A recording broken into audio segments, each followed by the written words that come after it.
Assalamualaikum warahmatullahi wabarakatuh.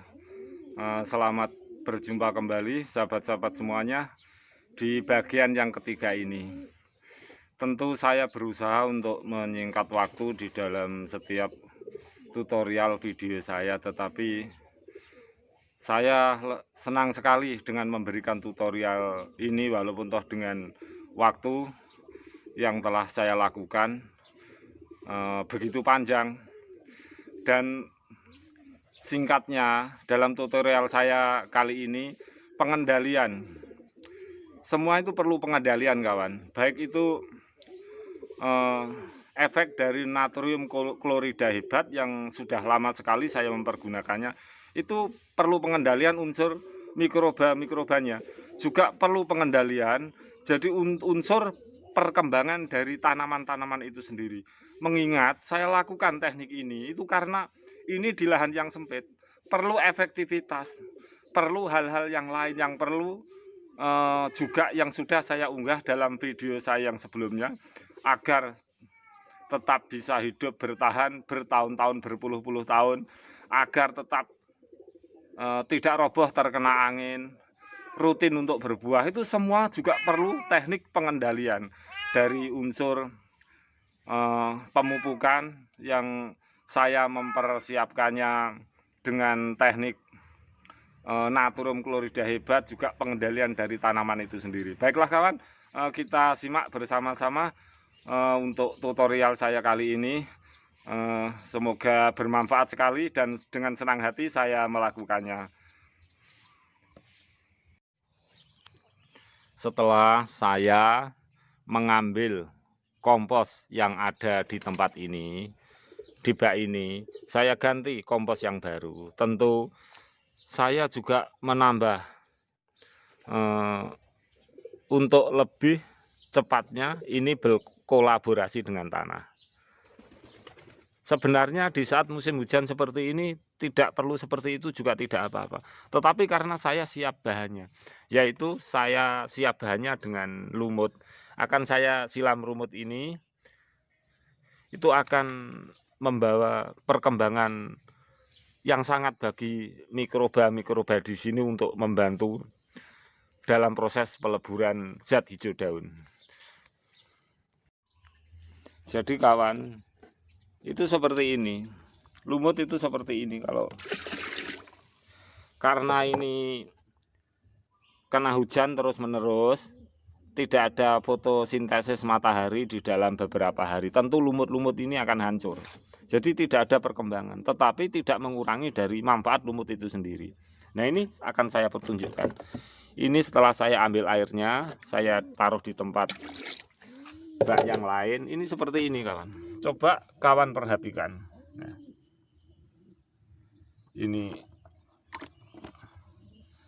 ini adalah bisa ini sel-sel nyamuk. Ini juga bisa loh. Coba kita perhatikan ini. Ini adalah cacing-cacing tanah. Ini cacing-cacing tanah kawan. Ini cacing-cacing.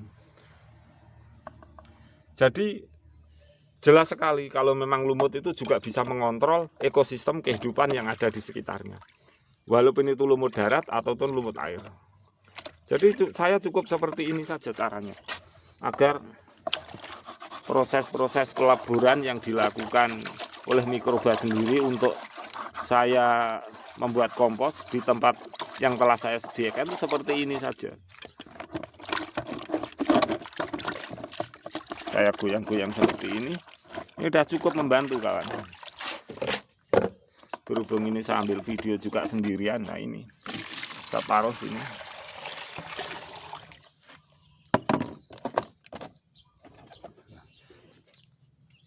Saya siramkan seperti ini. Karena komposnya yang telah saya ambil, saya ganti yang baru. Tentu unsur mikrobanya di sini akan berkurang. Dengan saya tambah, saya siram lumut seperti ini, itu akan memulihkan unsur mikrobanya itu sendiri. Di dalam budidaya kompos yang saya pergunakan dengan teknik seperti ini. Nah, ini sedikit informasi sambungan dari kemarin. Sekarang ini kawan, sekarang ini adalah pengendalian pada tanaman atau pohon itu sendiri. Kawan perhatikan, kemarin ini belum keluar, sudah keluar bunga ya. Yang sudah keluar bunga beberapa hari, hanya selang 2 hari atau 3 hari sudah seperti ini. Nah, ini seperti ini yang kemarin sudah seperti ini perkembangannya. Dan ini tetap berada di tempat tanaman saya ini. Nah, ini semuanya juga pada saatnya itu perlu pengendalian mengenai perkembangan di sini. Perlu pengendalian perkembangan di sini. Baiklah, ini saya contohkan yang perlu pengendalian lebih dahulu adalah ini buah tin ini. Yang kemarin saya tutorialkan tentang menjamur ada di sini, ini tidak masalah. Nah, juga ini buah-buahnya. Walaupun ini masih di polybag yang tidak terlalu besar. Buah-buahnya kawan, kita perhatikan. Sangat banyak. Nah, karena ini suatu saat akan saya tempatkan di lahan yang sempit, apalagi di lantai 1. Tentu perkembangan tanaman ini itu perlu pengendalian. Nah, pengendaliannya itu seperti ini kawan. Kira-kira kita perlu ketinggian berapa? Nah, kita persiapkan dari awal.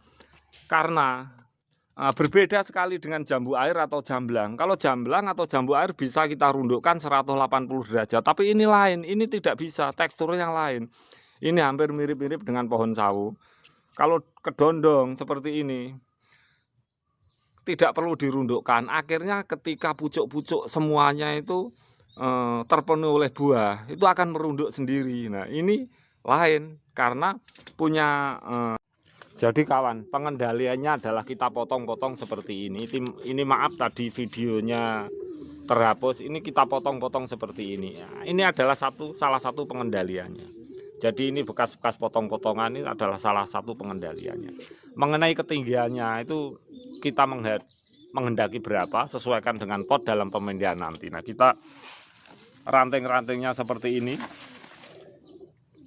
Kita potong ranting-rantingnya, tunas-tunas airnya. Itu salah satu pengendalian karena kita menggunakan sistem pemupukan natrium klorida hebat, kompos-kompos yang telah saya gunakan itu sangat pesat sekali perkembangannya. Apalagi di musim hujan seperti ini.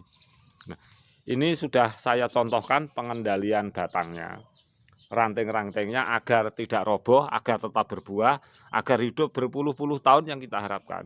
Nah, sekarang pengendalian tentang unsur kompos itu sendiri pada tabulampot atau di polybag. Itu seperti ini caranya kawan. Seperti biasa yang biasa saya lakukan. Ini adalah air, ada lumut airnya. Ini adalah NPK. Biasa kita lakukan seperti ini kawan. Jadi NPK 1616 itu saya fungsikan untuk mengendalikan unsur-unsur mikroba yang ada di kompos-kompos yang baru saya berikan. Seperti ini, saya siramkan seperti ini, walaupun keadaan hujan. Kalau tidak saya siram NPK 1616 seperti ini, itu cacing-cacing tanah yang ada di sini itu keluar semua. Nah, inilah perlunya NPK 1616 sebagai pengendali dari unsur mikroba yang ada di dalam pot atau polybag. Ini bisa keluar mikroba ini kalau tidak saya kendalikan dengan NPK 1616. Jadi NPK 1616 itu bagi saya itu sangat penting artinya kawan. Selain mengandung hara, NPK-nya juga bagus, juga bisa mengendalikan mikroba yang ada di pot atau polybag karena kompos yang saya pergunakan tuh betul-betul ampuh kawan, betul-betul super. Karena pohon-pohon saya, tanaman saya itu mudah sekali untuk berbuah. Juga perkembangannya, itu yang saya katakan kompos-kompos itu sangat super menurut pengalaman saya sendiri. Dan kawan-kawan juga bisa mencobanya.